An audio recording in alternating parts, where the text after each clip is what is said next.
Bismillahirrahmanirrahim. Assalamualaikum warahmatullahi wabarakatuh. Nama saya Diki Aditya Pratama, RP 1930101125. Di sini saya akan menjelaskan tentang Insinyur Soekarno untuk tugas mata kuliah Pancasila. Pada masa pergerakan nasional, Soekarno untuk pertama kalinya menjadi terkenal ketika dia menjadi anggota Jong Java cabang Surabaya pada tahun 1915.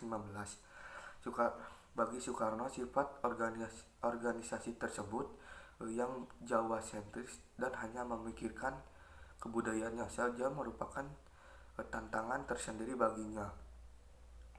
Pada tahun 1926, Soekarno mendirikan HSC di Bandung yang merupakan hasil inspirasi dari Dr. Sutomo. Organisasi ini menjadi cikal bakal Partai Nasional Indonesia yang didirikan pada tahun 1927.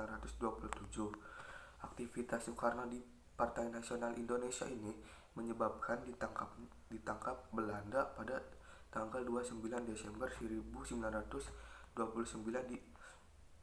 di Yogyakarta dan besoknya dipindahkan ke Bandung untuk dijebloskan ke penjara Bancai. Kemudian pada bulan Juli 1932, Soekarno bergabung dengan Partai Indonesia atau Partindo yang merupakan pecahan dari PNI.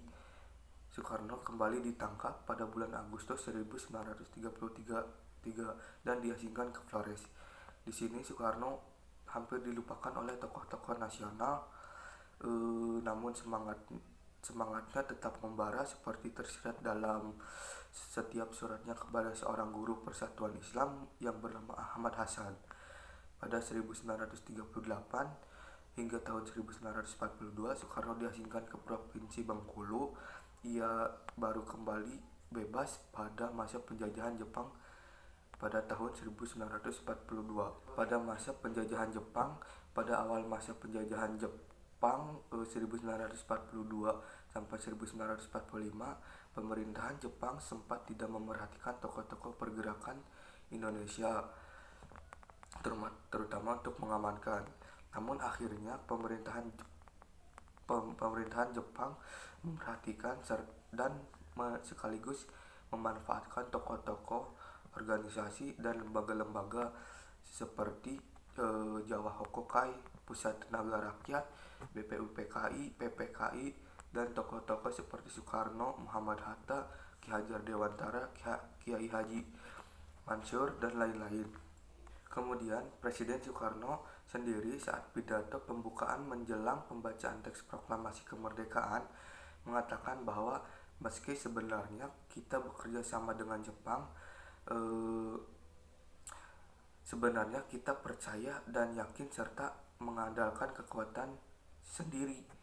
Ia aktif dalam usaha persiapan kemerdekaan Indonesia, di antaranya yaitu merumuskan Pancasila, UUD 1945, dan dasar-dasar pemerintahan Indonesia, termasuk merumuskan naskah proklamasi kemerdekaan. Kemudian pada masa Perang Revolusi, pada tanggal 16 Agustus 1945, Soekarno dan Muhammad Hatta dibujuk oleh para pemuda untuk menyingkir ke asrama pasukan pembela tanah air Peta di Rengas Dengklok. Tokoh pemuda yang membujuk antara lain Sukarni, Wikana, Singgi, dan serta Khairul Soleh. Para pemuda agar menuntut agar Soekarno dan Muhammad Hatta segera memproklamasikan kemerdekaan bangsa Indonesia, karena Indonesia terjadi kevakuman kekuasaan disebabkan karena Jepang sudah menyerah dan pasukan sekutu belum tiba. Namun Soekarno dan Muhammad Hatta dan para tokoh menolak dengan alasan menunggu kejelasan mengenai penyerahan Jepang. Alasan lain, Soekarno menetapkan momen tepat untuk kemerdekaan Indonesia, yakni dipilihnya pada 17 Agustus 1945. Momen tersebut bertepatan dengan bulan Ramadan, bulan suci kaum muslim yang diyakini merupakan bulan turunnya wahyu kaum muslimin kepada Nabi Muhammad SAW yakni Al-Quran. Kemudian pada masa kemerdekaan, Presiden Soekarno diangkat sebagai Presiden Republik Indonesia Serikat dan Muhammad Hatta diangkat sebagai Perdana Menteri Republik Indonesia Serikat. Jabatan Presiden Republik Indonesia diserahkan kepada Mr. Asad yang kemudian dikenal sebagai Republik Indonesia Jawa Jogja. Namun karena tuntutan dari seluruh rakyat Indonesia yang ingin kembali berubah menjadi negara kesatuan, maka pada tanggal 17 Agustus 1950 Republik Indonesia Serikat kembali berubah menjadi Republik Indonesia dan Presiden Soekarno menjadi Presiden Republik Indonesia. Presiden Soekarno juga banyak memberikan gagasan-gagasan di dunia internasional. Keprihatinannya terhadap nasib bangsa Asia Afrika masih belum merdeka, belum mempunyai hak untuk menentukan nasibnya sendiri, menyebabkan Presiden Soekarno mengadakan konferensi Asia Afrika di Bandung. Bandung dikenal sebagai ibu kota Asia Afrika. Ketimpangan dan konflik akibat bom waktu yang ditinggalkan negara-negara barat yang dicap masih mementingkan imperialisme dan kolonialisme.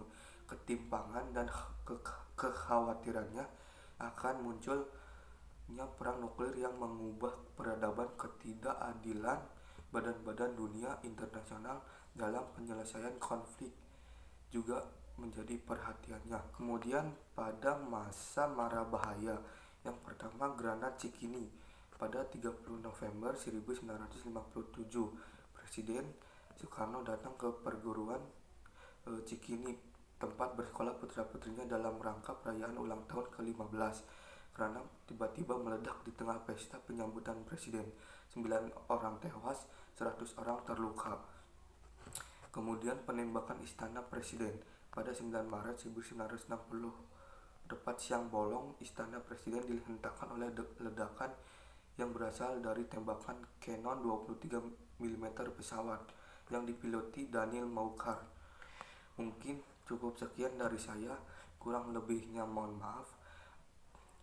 Billahi taufiq walhidayah. Wassalamualaikum warahmatullahi wabarakatuh.